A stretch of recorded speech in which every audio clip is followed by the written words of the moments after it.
Jésus vit, en passant, un homme aveugle de naissance. Ses disciples lui posèrent cette question. « Maître, qui a péché, cet homme ou ses parents, pour qu'il soit né aveugle ?» Jésus répondit, « Ce n'est pas que lui ou ses parents aient péché, mais c'est afin que les œuvres de Dieu soient révélées en lui. Il faut que je fasse, tant qu'il fait jour, les œuvres de celui qui m'a envoyé. La nuit vient où personne ne peut travailler. Pendant que je suis dans le monde, je suis la lumière du monde. » Après avoir dit cela, il cracha par terre et fit de la boue avec sa salive. Puis il appliqua cette boue sur les yeux de l'aveugle et lui dit, « Va te laver au bassin de Siloé, nom qui signifie envoyé. » Il y alla donc, se lava et revint voyant clair. Ses voisins et ceux qui l'avaient vu mendier auparavant disaient, « N'est-ce pas celui qui se tenait assis et qui mendiait ?» Les uns disaient, « C'est lui. » D'autres disaient, « Non, mais il lui ressemble. » Mais lui affirmait, « C'est bien moi. » Ils lui dirent donc, « Comment donc tes yeux ont-ils été ouverts ?» Il répondit, « L'homme qu'on appelle Jésus a fait de la boue, l'a appliqué sur mes yeux et m'a dit, « Va au bassin de Siloé et lave-toi. » J'y suis allé. Je me suis lavé et j'ai pu voir. Ils lui dirent, « Où est cet homme ?» Il répondit, « Je ne sais pas. » Ils menèrent vers les pharisiens l'homme qui avait été aveugle. Or, c'était un jour de sabbat que Jésus avait fait de la boue et lui avait ouvert les yeux.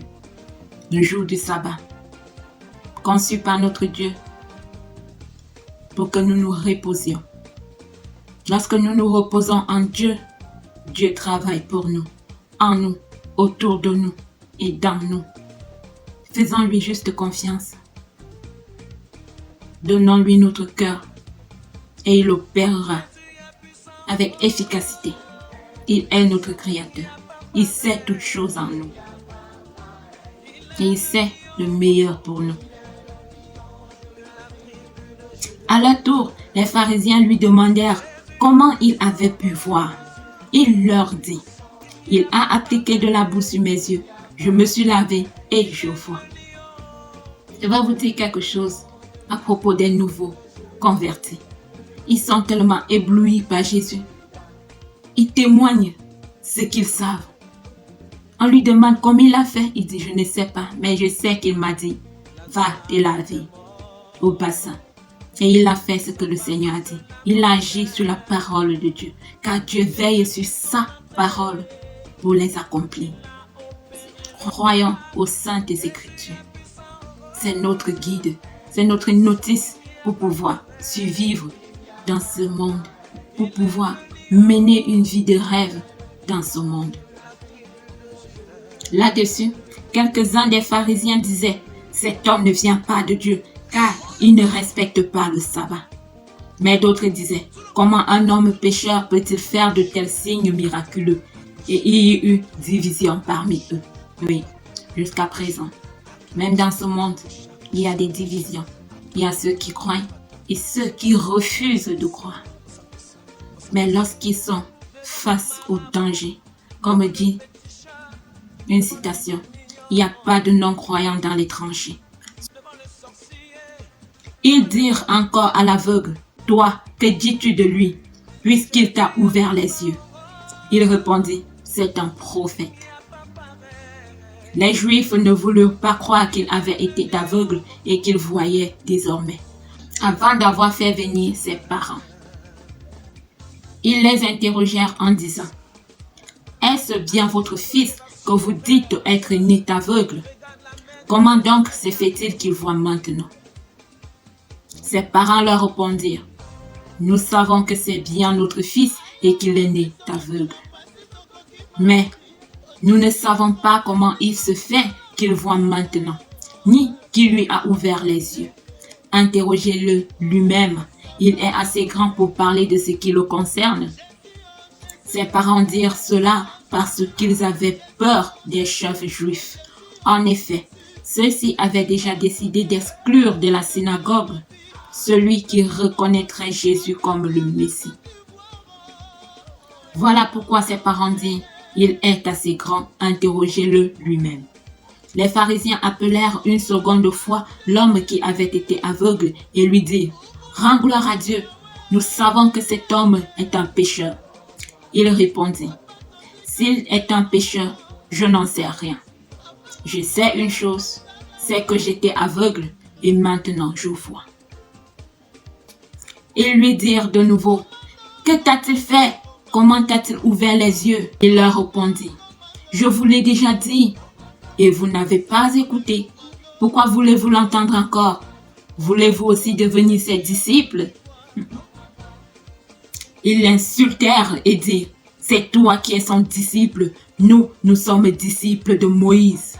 Nous savons que Dieu a parlé à Moïse, mais celui-ci, nous ne savons pas d'où il est. » Cet homme leur répondit, « Voilà qui est étonnant. Vous ne savez pas d'où il est, et pourtant il m'a ouvert les yeux. Nous savons que Dieu n'exauce pas les pécheurs, mais qu'en revanche, si quelqu'un l'honore et fait sa volonté, Dieu l'exauce. Jamais encore on n'a entendu dire que quelqu'un a ouvert les yeux d'un aveugle né. Si cet homme ne venait pas de Dieu, il ne pourrait rien faire. » Voilà, l'homme est devenu un évangéliste.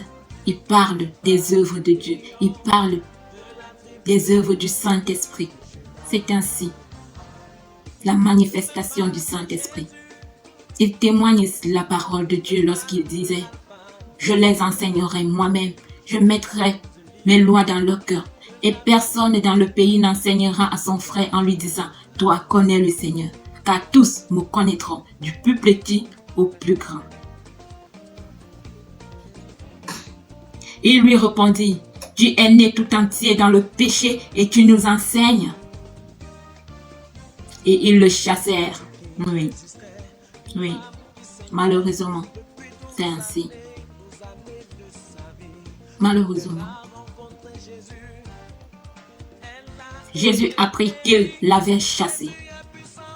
L'ayant rencontré, il lui dit, « Crois-tu au Fils de Dieu ?» Retenez ceci, frères et sœurs. Si le Saint-Esprit vous met en cœur quelque chose à faire pour le Seigneur, n'hésitez pas, faites-le. Même si vous n'êtes pas comprise, faites-le. Le Seigneur vous voit. Et vous voyez, le Seigneur est venu à sa rencontre. Parce qu'il a appris qu'on l'ait chassé de la synagogue. Oui, ne faites pas pour les hommes, faites-le pour le Seigneur. Il répondit, « Et qui est-il, Seigneur, afin que je croie en lui? » « Dieu l'a vu, lui dit Jésus, et celui qui te parle, c'est lui. » Oh, quel honneur, quelle grâce que le Seigneur se présente à l'être humain en tant que fils de Dieu. Alors l'homme lui dit, « Je crois, Seigneur. » Et il se prosterna devant lui. Puis Jésus dit, « Je suis venu dans ce monde pour un jugement, pour que ceux qui ne voient pas voient, et pour que ceux qui voient deviennent aveugles. » Quelques pharisiens qui étaient avec lui entendirent ces paroles et lui dirent, « Nous aussi sommes-nous aveugles? » Jésus leur répondit, « Si vous étiez aveugles, vous n'auriez pas de péché. Mais en réalité, vous dites, nous voyons. Ainsi donc, vos péchés restent. »